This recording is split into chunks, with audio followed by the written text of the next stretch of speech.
Welcome to Rasta kitchen and lifestyle. ఈరోజు చూపించే recipe వచ్చేసి టమాటో రసంని తయారు చేసుకోవడము.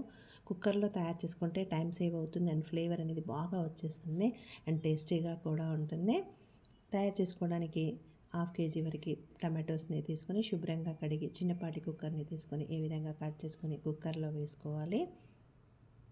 ఇప్పుడు నిమ్మకాయ సైజులో చింతపండు, 1 టీ స్పూన్ వరకు అల్లం వెల్లుల్లి పేస్ట్ని, 1 టీ స్పూన్ వరకు కారంని, 2 టీ స్పూన్స్ వరకు సాల్ట్ని, 1/2 టీ స్పూన్ వరకు పసుపుని, 2 పచ్చిమిర్చిని వేసి ఒక గ్లాస్ వరకు వాటర్ని యాడ్ చేసుకొని, అంటే ఇక టీ గ్లాస్ వరకు వాటర్ని యాడ్ చేసుకొని కొంచెం కరివేపాకుని కూడా వేసి మూత పెట్టేసి 2 విజిల్స్ వచ్చేంతవరకు ఉడికించాలి.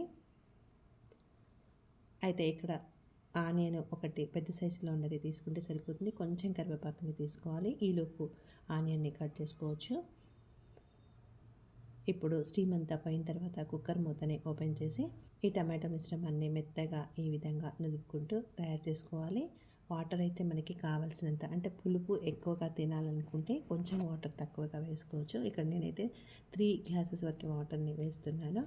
ఈ విధంగా తయారు చేసుకొని చారుని తయారు చేసుకోవడానికి స్టవ్ వెలిగించి ప్యాన్ పెట్టుకొని 5 నుంచి 6 చెంచాల వరకు నూనెను వేసుకొని 1/2 టీ స్పూన్ వరకు జీలకర్ర, 1/2 టీ స్పూన్ వరకు ఆవాలు, ఉల్లిపాయలు, కరివేపాకుని వేసి పూర్తిగా వేగిన తర్వాత ముందుగా టమాటో మిశ్రమం వాటర్ని ఫిల్టర్ సహాయంతో పోపుకి యాడ్ చేయాలి.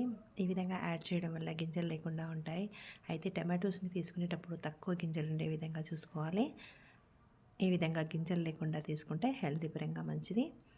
ఇలా తయారు చేసుకునే టమాటో రసము 3 డేస్ వరకు నిలవ ఉంటుంది. ఇప్పుడు నేర్చుకునే వాళ్ళు కూడా చాలా ఈజీగా తయారు చేసుకోవచ్చు. సాల్ట్ని చెక్ చేసుకొని సరిపడా సాల్ట్ని వేసిన తర్వాత 1/2 టీ స్పూన్ వరకు వేయించిన జీలకర్ర మెంతుల పొడిని కూడా వేసి మసలనివ్వాలి. మసిలేటప్పుడు 2 వెల్లుల్లిపాయలని దంచి యాడ్ చేస్తే ఫ్లేవర్ అనేది బాగా వచ్చేస్తుంది. ఈజీగా తయారు చేసుకోవచ్చు అండ్ టేస్టీగా కూడా ఉంటుంది. పిల్లల నుంచి పెద్దవాళ్ళ వరకు ఈ విధంగా తయారు చేస్తే ఇష్టంగా తింటారు. ఫ్రై కర్రీస్ తయారు చేసుకున్నప్పుడు కంపల్సరీగా మనం చారుని తయారు చేస్తూ ఉంటాం కదా, ఈ విధంగా సింపుల్గా తయారు చేసుకోవచ్చు. మీకు నచ్చితే ట్రై చేయండి, లైక్ చేయండి, షేర్ చేయండి, సబ్స్క్రైబ్ చేయండి. Thank you for watching. మీకు ఎలా వచ్చిందో కమెంట్ చేయండి.